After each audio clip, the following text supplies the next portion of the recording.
ওই যুবক ডেকে বলে, পয়গম্বর, আমার গুনাহ এত বড়, আল্লাহর আরশে আজিম থেকে আমার গুনাহের পরিমাণ অনেক বড়।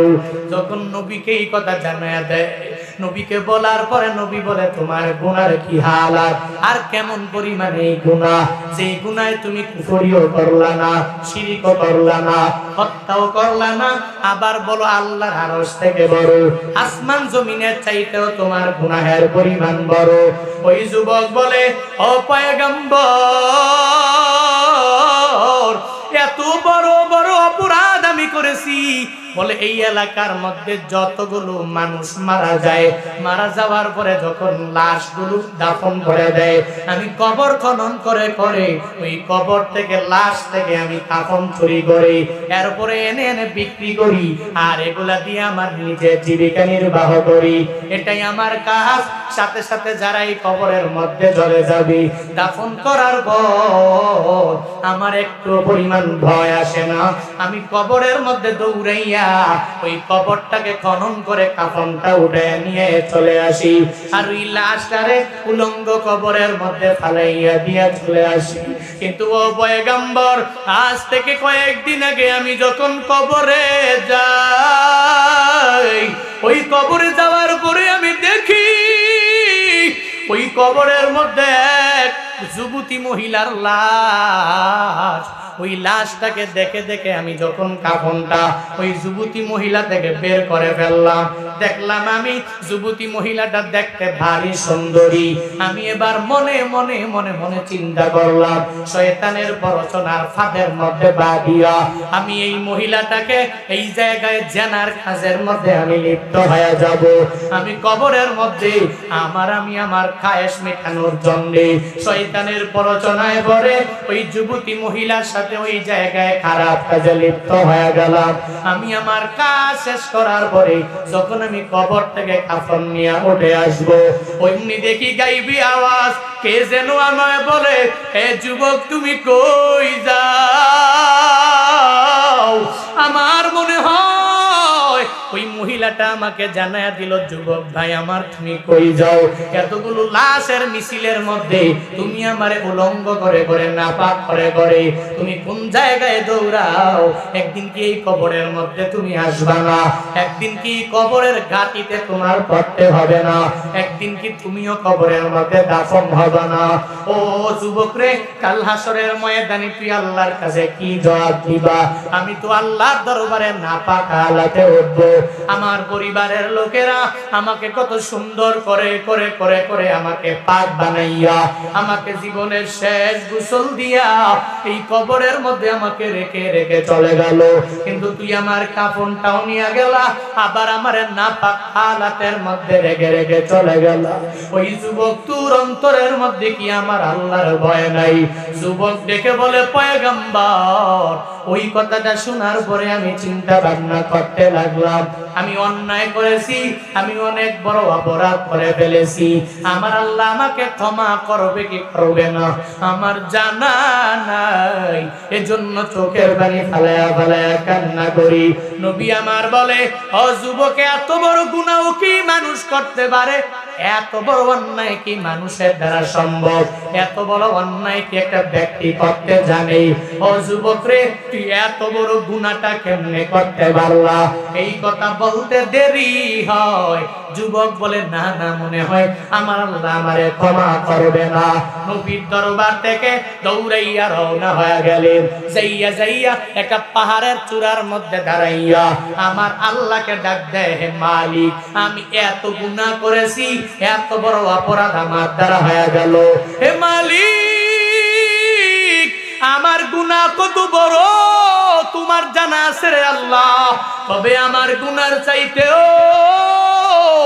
আমি জানি তোমার রহমান নামের পাওয়ার অনেক বেশি।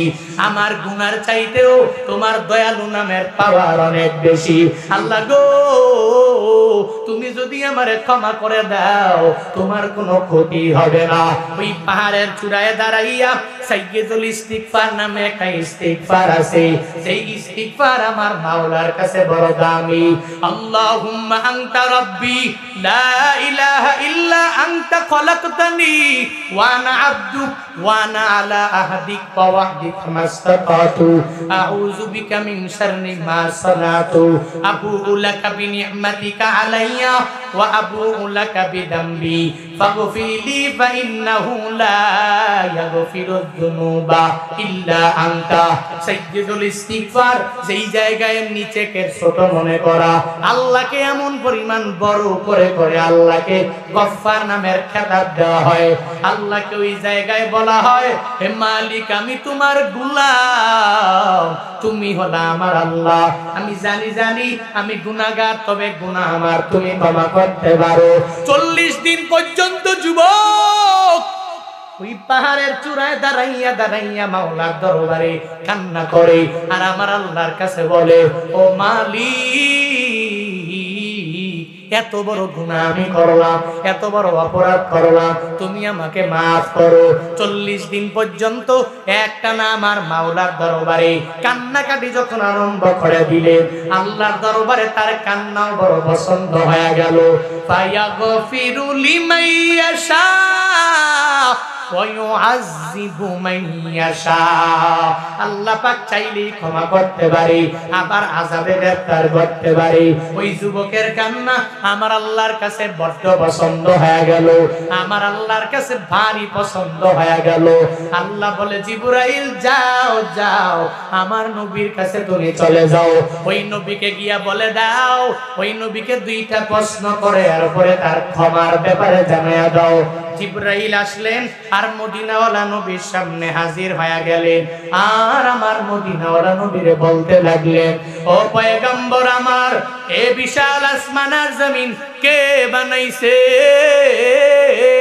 ও নবী গো জবাব দিবেন রাহমাতুল লিল আলামিন বলেন আসমান আর জমিন দুনিয়ার কোনো মানুষ বানায় নাই আমাকে যেই রব বানাইছেন ওই আল্লাহই তো বানাইছে জিবরাইল আবার প্রশ্ন করে নবী গো আসমান জমিনের মধ্যে যত মাখলুক আছে সব মাখলুকের রিজিকের ব্যবস্থা করে দেই রাজ্জাককে নবী আমার বলে আল্লাহ যেহেতু এদের বানাইছে ওয়ামা মিন দাব্বাতিন ফিল আরদি ইল্লা আলাল্লাহি রিজকুহা আল্লাহ পাক তো জানাইছেন আসমানের নিচে জমিনের উপরে যত দাব্বা চতুষ্পদ জন্তু যারা এই দুনিয়াতে চলাফেরা করে মানুষ থেকে নিয়া যত মাখলুকাত সব মাখলুকাতের রিজিকের দায়িত্ব আমার আল্লাহ নিয়েছে আমার আল্লাহই তো রিজিকের ব্যবস্থা করতে পারে এরপরে মদিনাওয়ালা নবীকে জিবরাইল উদ্দেশ্য করে জানায়া দেয় ও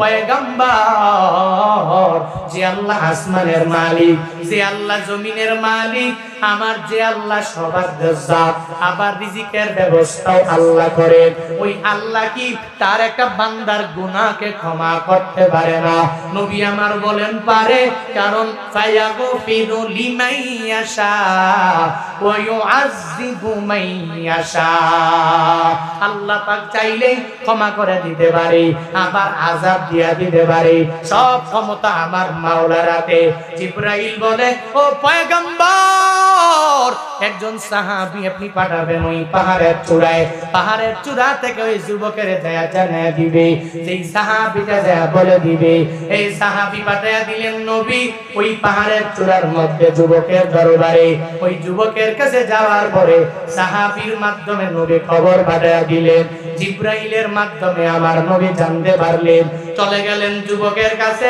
আর যা বলে হে যুবক তুমি শুনে নাও তোমার গুনাহ এত পরিমাণ বড় হওয়ার পরেও আল্লাহ পাক তুমি তাওবা করার কারণে আল্লাহর কাছে বড্ড পছন্দ হয়ে গেছে আমার মাওলার কাছে ভালো লেগে গেছে ও যুবক যাও তোমার এত বড় অপরাধ করার পরেও আমার আল্লাহ তোমাকে ক্ষমা করে দিয়েছে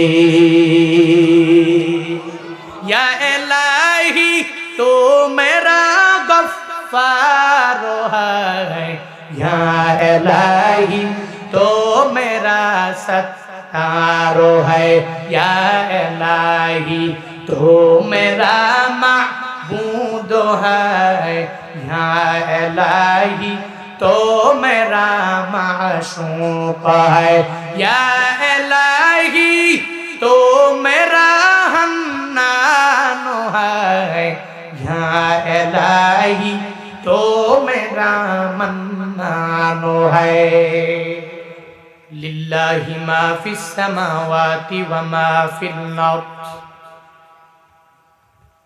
व इन तुबदू मा फी अनफुसिकुम औ तुख्फूहु युहासिबकुम बिहिल्लाह फयगफिरु लिमन यशाअ व युअद्दिबु मन यशाअ वल्लाहु अला कुल्लि शैइन कदीर।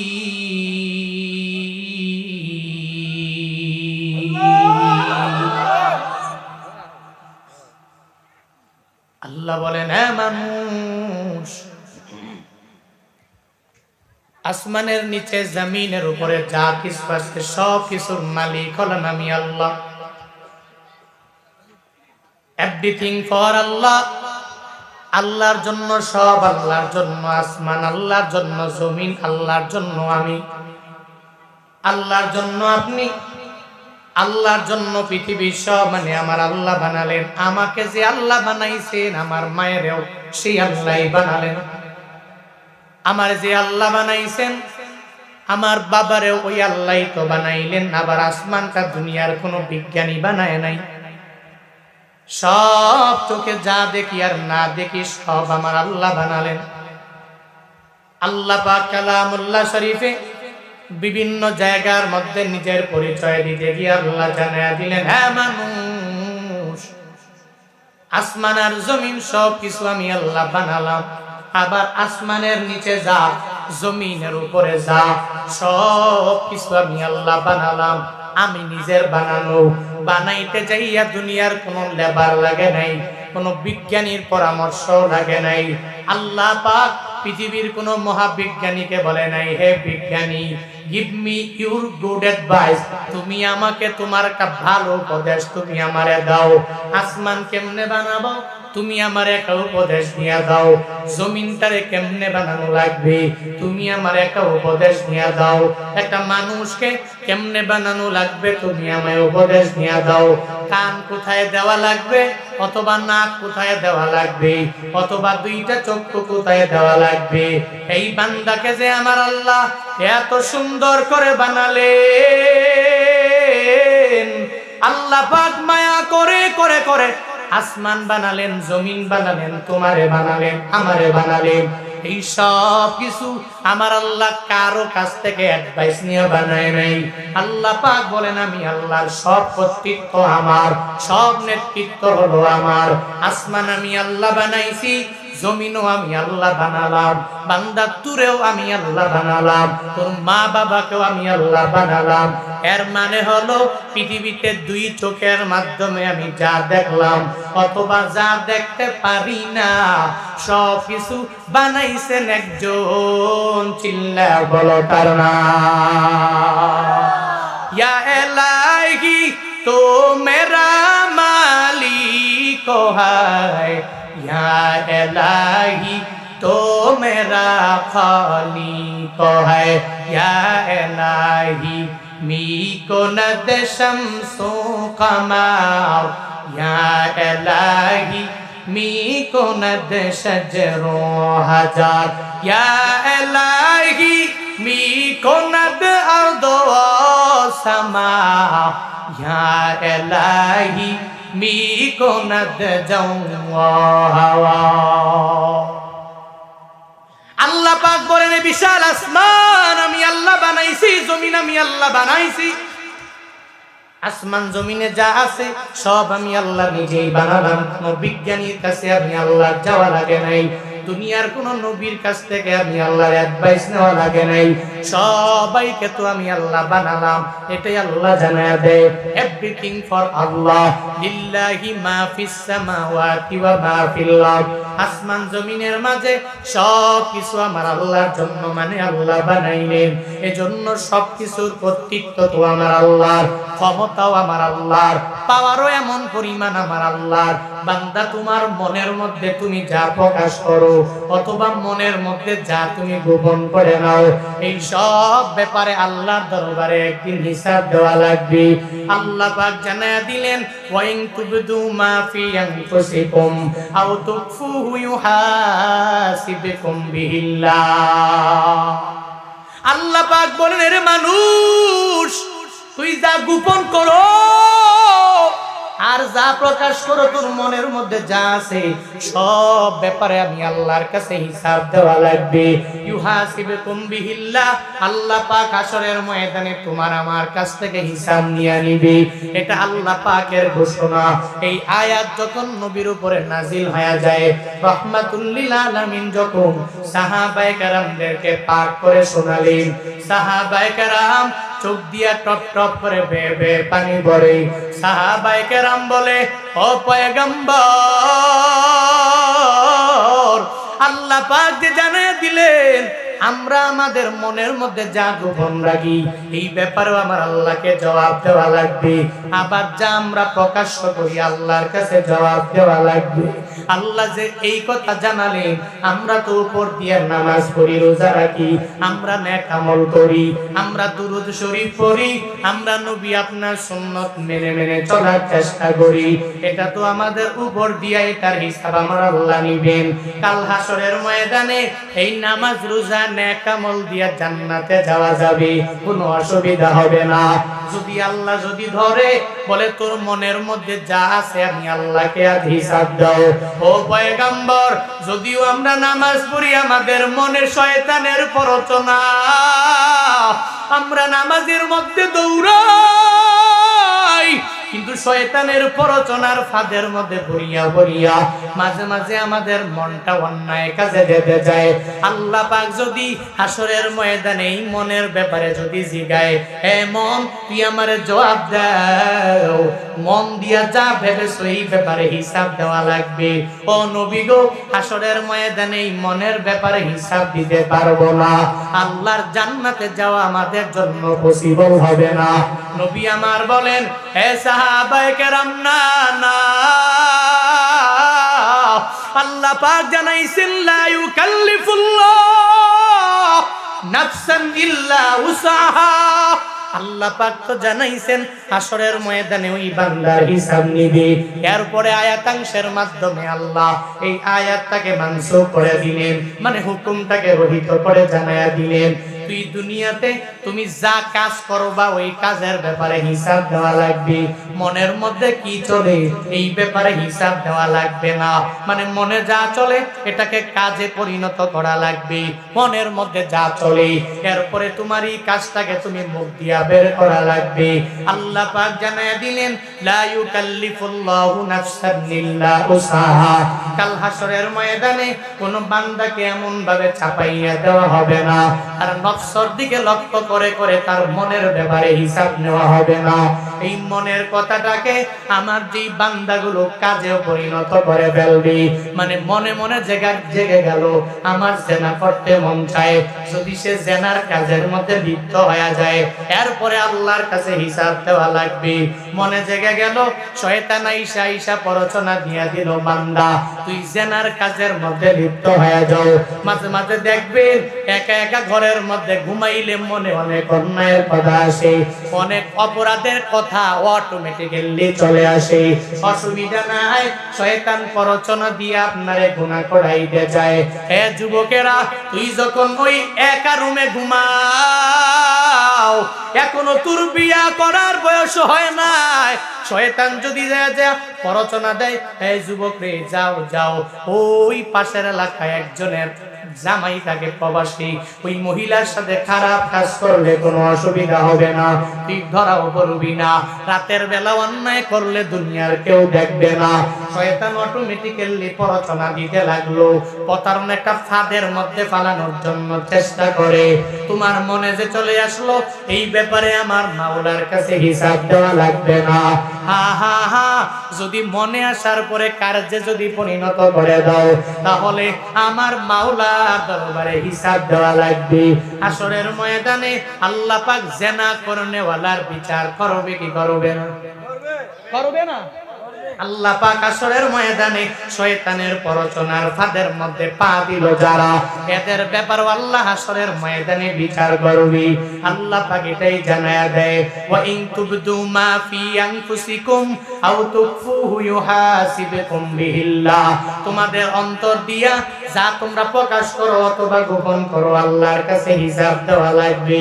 তবে শুনে নাও, আমি আল্লাহর এমন পাওয়ার জানুনি রে বান্দা, হাসরের ময়দানে আরে বেলা হিসাব জান্নাত দিয়া দিবে, বিনা হিসাবে জান্নাতে দিয়া দিবে। আবার কাউকে আমল করার পরেও আল্লাহ জাহান্নামের মধ্যে ঢুকায়া দিবে। জান্নাতে যাওয়া বান্দার জন্য সম্ভব হবে না। আল্লাহ পাক বলেন, ফায়াগফিরু লিমান ইয়াশা ওয়া ইউআযযিবু মান ইয়াশা। আল্লাহ পাকের এত পাওয়ার, কি পরিমাণ পাওয়ার জানো নি রে হোমনার মুসলমানেরা, হে কুমিল্লার মুসলমানেরা, কি পরিমাণ আল্লাহর পাওয়ার জানো নি? আল্লাহর পাওয়ার এমন পরিমাণ, আল্লাহ পাক চাইলেই যেই বান্দাকে ক্ষমা করে জান্নাত দিয়া দিতে পারে। আল্লাহ যদি চায় দিব না, ও জান্নাতে যেতে পারবে না। কারণ জান্নাত জাহান্নামের মালিক তো দুনিয়ার কেউ না, দুনিয়ার কোনো আলেম না। কোনো আলেম বলতে পারবে না অমুকে জান্নাতি, কোনো আলেম বলতে পারবে না ওই নেতা জান্নাতি, ওই নেত্রী জান্নাতি, ওই মেম্বার জান্নাতি, ওই চেয়ারম্যান জান্নাতি, ওই আলেম জান্নাতি। কারণ জান্নাতের মালিক দুনিয়ার কোনো বাপ দাদারা না, জান্নাতের মালিক দুনিয়ার কোনো আলেম না, জান্নাতে দেওয়ার মালিক দুনিয়ার কোনো গায়রে আলেম মাওয়াব না। এই জান্নাত জাহান্নামে কে যাবে আর আল্লাহ কাকে ঢুকাবে, এই সব কিছুর মালিক একজন, চিল্লা বলো তার নাম।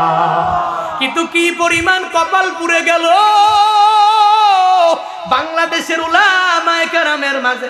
মাঝে মাঝে অনেকে জান্নাতের সার্টিফিকেট দিয়া দিল, বলে অমুকে জান্নাতি, ওই হুজুরে জান্নাতি, ওই আলেম জান্নাতি, ওই নেতা জান্নাতি, ওই নেত্রী জান্নাতি। আবার মানুষে প্রশ্ন করলে বিভিন্ন হাদিসের দ্বারা, বিভিন্ন আয়াতের দ্বারা এটা ভুলভাল ব্যাখ্যা দিয়া বোঝানোর জন্য চেষ্টা করে, অথচ জানে না দুনিয়াতে টাকার জন্য, বাড়ির জন্য, গাড়ির জন্য, নেতৃত্ব পাওয়ার জন্য একজনের জান্নাতে বানানো যায় না। ফায়াগফিরু লিমান ইয়াশা ওয়া ইউআযযিবু মান ইয়াশা। আল্লাহ পাকের হাতের মধ্যে আল্লাহ নিজেই রেখে দিলেন, বান্দা তুই জান্নাতে যাইতে চাও, আমি আল্লাহ ক্ষমা করে তোকে জান্নাতে দিয়ে দিতে পারি। আবার যদি আমি আল্লাহ চাই তোরে জাহান্নামে দিয়ে দিতে পারি। সব আমার মাওলা পাকের ইচ্ছা। আল্লাহর ইচ্ছার বাহিরে দুনিয়ার কোনো বান্দা সুপারিশ করতে পারবে না। পারবে? মান যাল্লাযী ইয়াশফাউ ইনদাহু ইল্লা বিইযনি ইয়ালামু মা বাইনা আইদিহিম ওয়া মা খালফাহুম ওয়া লা ইউহিতুনা বিশাইইম মিন ইলমিহি ইল্লা বিমা শাআ। আল্লাহ পাক আয়াতুল কুরসির মধ্যে জানায়া দেয়, মানজা, কে আছে এমন মানজা আল্লাযী ইয়াশফাউ, যে ওই দিন সুপারিশ করবে, ইনদাহু, আমার আল্লাহর নিকট যাইয়া সুপারিশ করবে আমার আল্লাহর অনুমতি ছাড়া, ইল্লা বিইজনিহি, আল্লাহর অনুমতি ছাড়া এমন কেউ নাই হাসরের ময়দানে সুপারিশ করতে পারবে। কারণ আল্লাহই তো ক্ষমা করতে পারে, আবার আল্লাহই বান্দাকে আযাবে গ্রেফতার করতে পারে।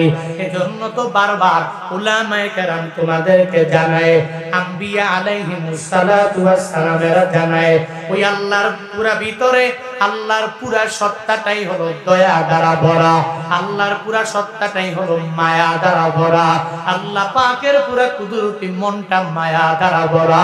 তুমি যদি মাওলার দরবারে তাওবা করে নাও, আল্লাহর দরবারে যদি চোখের পানি ফালায়া, যদি কান্না করে করে নিজের পুঁজি বানাইয়া, কান্নাকে পুঁজি বানাইয়া যদি আল্লাহর কাছে চাইতে পারো, আমার আল্লাহ হয়তো জিন্দেগীর গুনাহগুলোকে ক্ষমা করে তোমাকে জান্নাতের মেহমান বানায়া দিতে পারে, ঠিক কিনা?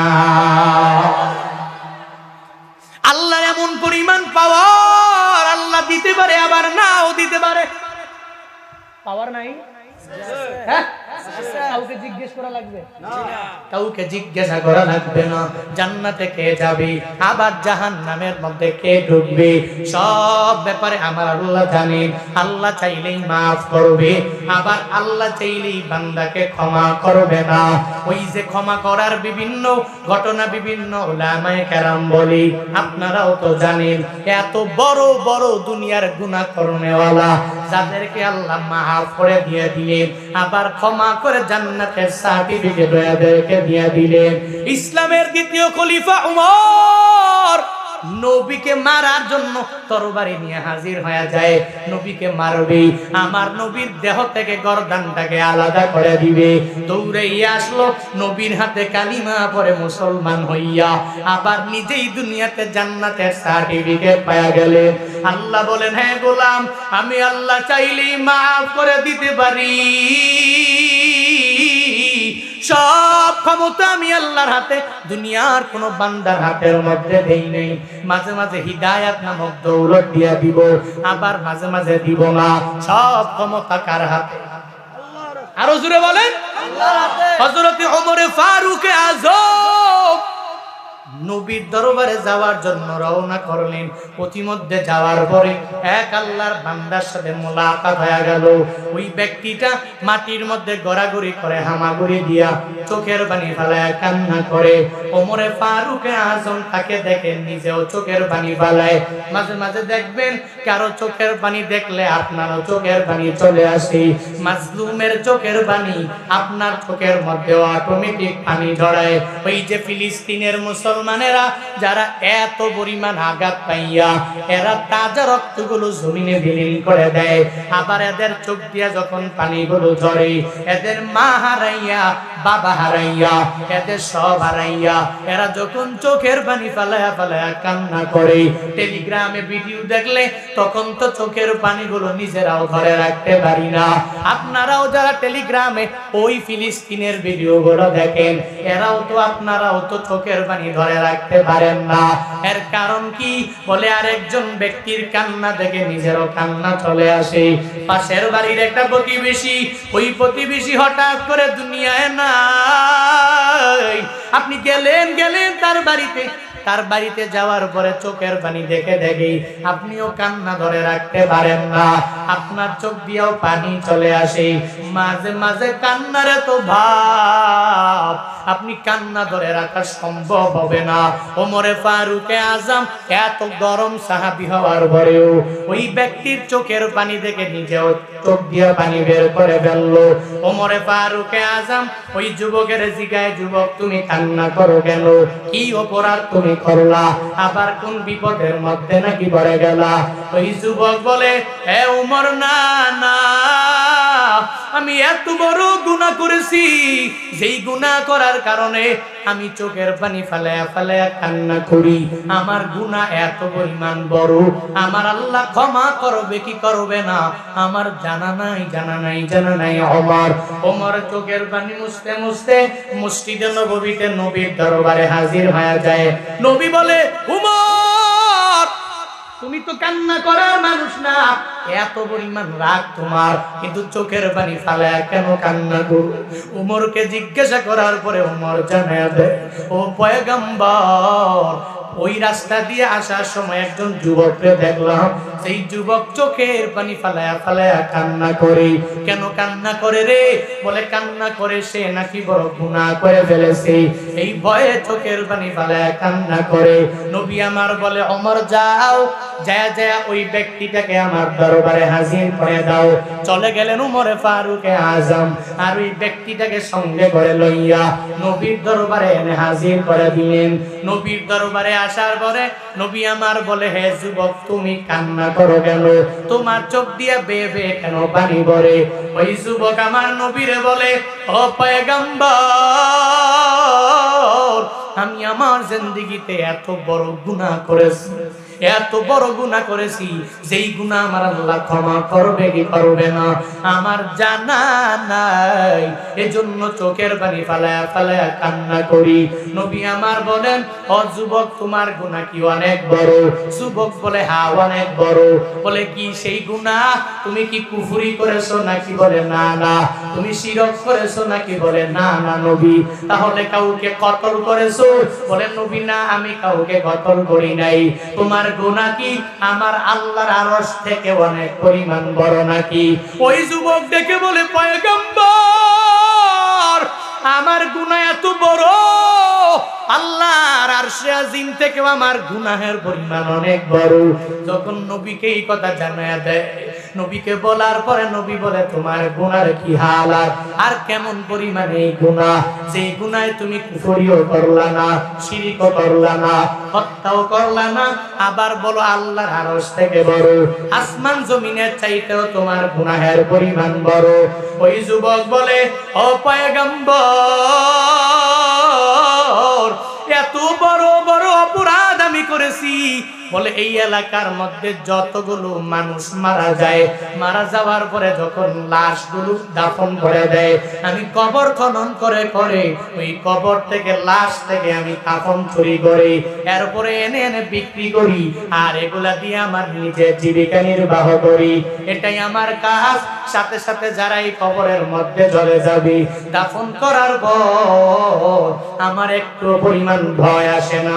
আমি কবরের মধ্যে দৌড়াইয়া ওই কবরটাকে খনন করে কাফনটা উঠে নিয়ে চলে আসি, আর ওই লাশটারে উলঙ্গ কবরের মধ্যে ফালাইয়া দিয়া চলে আসি।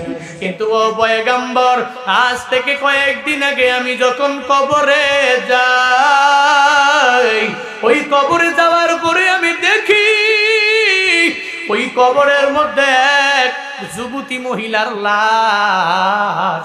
ওই লাশটাকে দেখে দেখে আমি যখন কাফনটা ওই যুবতী মহিলা থেকে বের করে ফেললাম, দেখলাম আমি যুবতী মহিলাটা দেখতে ভারী সুন্দরী।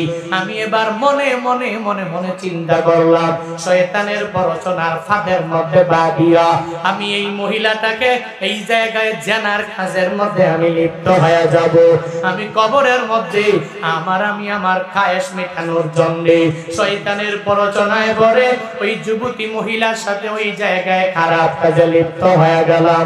আমি আমার কাজ শেষ করার পরে যখন আমি কবর থেকে কাফন নিয়ে উঠে আসবো, ওইমনি দেখি গাইবি আওয়াজ, কে যেন আমায় বলে, হে যুবক তুমি কই যাও?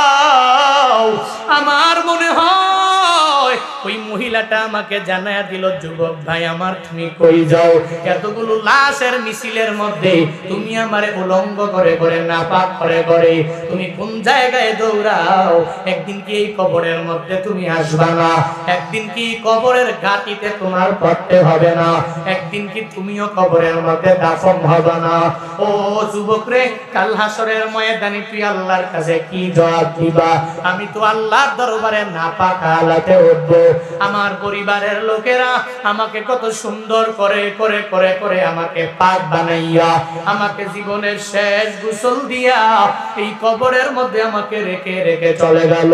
কিন্তু তুই আমার কাফনটাও নিয়ে গেলা, আবার আমার নাপাক হালাতের মধ্যে রেখে রেখে চলে গেল। ওই যুবক, তোর অন্তরের মধ্যে কি আমার আল্লাহর ভয় নাই? যুবক ডেকে বলে, পয়গম্বর ওই কথাটা শোনার পরে আমি চিন্তা ভাবনা করতে লাগলাম, আমি অন্যায় করেছি, আমি অনেক বড় অপরাধ করে ফেলেছি। আমার আল্লাহ আমাকে ক্ষমা করবে কি করবে না আমার জানা নাই। এজন্য চোখের পানি ফালায়া ফালায়া কান্না করি। নবী আমার বলে, ও যুবক, এত বড় গুনাহ কি মানুষ করতে পারে? এত বড় অন্যায় কি মানুষের দ্বারা সম্ভব? এত বড় অন্যায় কি একটা ব্যক্তি করতে জানে? ও যুবক রে, তুই এত বড় গুনাহটা কেমনে করতে পারলা? এই কথা বলতে দেরি হয়। যুবক বলে, না না, মনে হয় আমার আল্লাহ আমারে ক্ষমা করবে না। নবীর দরবার থেকে দৌড়াইয়া রওনা হয়ে গেলেন। যাইয়া যাইয়া একটা পাহাড়ের চূড়ার মধ্যে দাঁড়াইয়া আমার আল্লাহকে ডাক দেয়, হে মালিক, আমি এত গুনাহ করেছি, এত বড় অপরাধ আমার দ্বারা হয়ে গেল। হে মালিক, আমার গুনাহ কত বড়, তোমার জানা আছে রে আল্লাহ, তবে আমার গুনার চাইতেও আমি জানি তোমার রহমান নামের পাওয়ার অনেক বেশি, আমার গুনার চাইতেও তোমার দয়ালু নামের পাওয়ার অনেক বেশি। আল্লাহ গো, তুমি যদি আমারে ক্ষমা করে দাও তোমার কোনো ক্ষতি হবে না। ওই পাহাড়ের চূড়ায় দাঁড়াইয়া সাইয়্যিদুল ইস্তিগফার নামে একটা ইস্তিগফার আছে, সেই ইস্তিগফার আমার মাওলার কাছে বড় দামি। আল্লাহুম্মা আনতা রাব্বি লা ইলাহা ইল্লা আনতা খলাকতানি ওয়া আনা আবদুক ওয়া আনা আলা আহদিক ওয়া ওয়াহদিকা মাসতাতাতু আউযু বিকা মিন শাররি মা সানাতু আবুউ লাকা বিনি'মাতিকা আলাইয়া ওয়া আবুউ লাকা বিদামবি ফাগফিরলি ফাইন্নাহু লা ইয়াগফিরুয যুনুবা ইল্লা আনতা। সাইয়্যিদুল ইস্তিগফার যেই জায়গায় নিচেকে ছোট মনে করা, আল্লাহকে এমন পরিমাণ বড় করে করে আল্লাহকে গফফার নামের খেতাব দেওয়া হয়। আল্লাহকে ওই জায়গায় বলা হয়, হে মালিক আমি তোমার গোলাম, তুমি হলা আমার আল্লাহ। আমি জানি আমি গুনাহগার, তবে গুনাহ আমার তুমি ক্ষমা করতে পারো। 40 দিন পর্যন্ত যুবক ওই পাহাড়ের চূড়ায় দাঁড়াইয়া দাঁড়াইয়া মাওলার দরবারে কান্না করে আর আমার আল্লাহর কাছে বলে, ও মালিক, এত বড় গুনাহ আমি করলাম, এত বড় অপরাধ করলাম, তুমি আমাকে মাফ করো। 40 দিন পর্যন্ত একটানা আমার মাওলার দরবারে কান্নাকাটি যখন আরম্ভ করে দিলেন, আল্লাহর দরবারে তার কান্নাও বড় পছন্দ হয়ে গেল। ফায়াগফিরু লিমান ইয়াশা ওয়া ইউআযযিবু মান ইয়াশা। আল্লাহ পাক চাইলেই ক্ষমা করতে পারে, আবার আযাবে গ্রেফতার করতে পারে। ওই যুবকের কান্না আমার আল্লাহর কাছে বড় পছন্দ হয়ে গেল, আমার আল্লাহর কাছে ভারী পছন্দ হয়ে গেল। আল্লাহ বলে, জিবরাইল যাও যাও, আমার নবীর কাছে তুমি চলে যাও। ওই নবীকে গিয়া বলে দাও, ওই নবীকে 2টা প্রশ্ন করে এরপরে তার ক্ষমার ব্যাপারে জানাইয়া দাও। জিবরাইল আসলেন আর মদিনাওয়ালা নবীর সামনে হাজির হয়ে গেলেন, আর আমার মদিনাওয়ালা নবীরে বলতে লাগলেন, ও পয়গম্বর আমার, এ বিশাল আসমান আর জমিন কে বানাইছে? ও নবী গো, জবাব দিবেন। রাহমাতুল লিল আলামিন বলেন, আসমান আর জমিন দুনিয়ার কোনো মানুষ বানায় নাই, আমাকে যেই রব বানাইছেন ওই আল্লাহই তো বানাইছে। জিবরাইল আবার প্রশ্ন করে, নবী গো, আসমান জমিনের মধ্যে যত মাখলুক আছে সব মাখলুকের রিজিকের ব্যবস্থা করে দেই রাজ্জাককে। নবী আমার বলে, আল্লাহ যেহেতু এদের বানাইছে। ওয়া মা মিন দাব্বাতিন ফিল আরদি ইল্লা আলাল্লাহি রিজকুহা। আল্লাহ পাক তো জানাইছেন, আসমানের নিচে জমিনের উপরে যত দাব্বা, চতুষ্পদ জন্তু যারা এই দুনিয়াতে চলাফেরা করে, মানুষ থেকে নিয়ে যত মাখলুকাত, সব মাখলুকাতের রিজিকের দায়িত্ব আমার আল্লাহ নিয়েছে। আমার আল্লাহ তো রিজিকের ব্যবস্থা করতে পারে। এরপরে মদিনাওয়ালা নবীকে জিবরাইল উদ্দেশ্য করে জানায়া দেয়, ও পয়গম্বর, যে আল্লাহ আসমানের মালিক, যে আল্লাহ জমিনের মালিক, আমার যে আল্লাহ সবার জাত, আবার রিজিকের ব্যবস্থাও আল্লাহ করেন, ওই আল্লাহ কি তার একটা বান্দার গুনাহকে ক্ষমা করতে পারে না? নবী আমার বলেন, পারে, কারণ ফায়াগফিরু লিমান ইয়াশা ওয়া ইউআযযিবু মান ইয়াশা। আল্লাহ পাক চাইলেই ক্ষমা করে দিতে পারে, আবার আযাব দিয়া দিতে পারে। সব ক্ষমতা আমার মাওলার হাতে। জিবরাইল বলে, ও পয়গম্বর, একজন সাহাবী আপনি পাঠাবেন ওই পাহাড়ের চূড়ায়, পাহাড়ের চূড়া থেকে ওই যুবকের দয়া জানিয়ে দিবে। যেই সাহাবীটা যা বলে দিবে, এই সাহাবী পাঠাইয়া দিলেন নবী ওই পাহাড়ের চূড়ার মধ্যে যুবকের দরবারে। ওই যুবকের কাছে যাওয়ার পরে সাহাবীর মাধ্যমে নবী খবর পাঠাইয়া দিলেন, জিবরাইলের মাধ্যমে আমার নবী জানতে পারলেন। চলে গেলেন যুবকের কাছে, আর যা বলে, হে যুবক, তুমি শুনে নাও, তোমার গুনাহ এত পরিমাণ বড় হওয়ার পরেও আল্লাহ পাক তুমি তাওবা করার কারণে আল্লাহর কাছে বড্ড পছন্দ হয়ে গেছে, আমার মাওলার কাছে ভালো লেগে গেছে। ও যুবক, যাও যাও, তোমার এত বড় অপরাধ করার পরেও আমার আল্লাহ তোমাকে ক্ষমা করে দিয়েছে।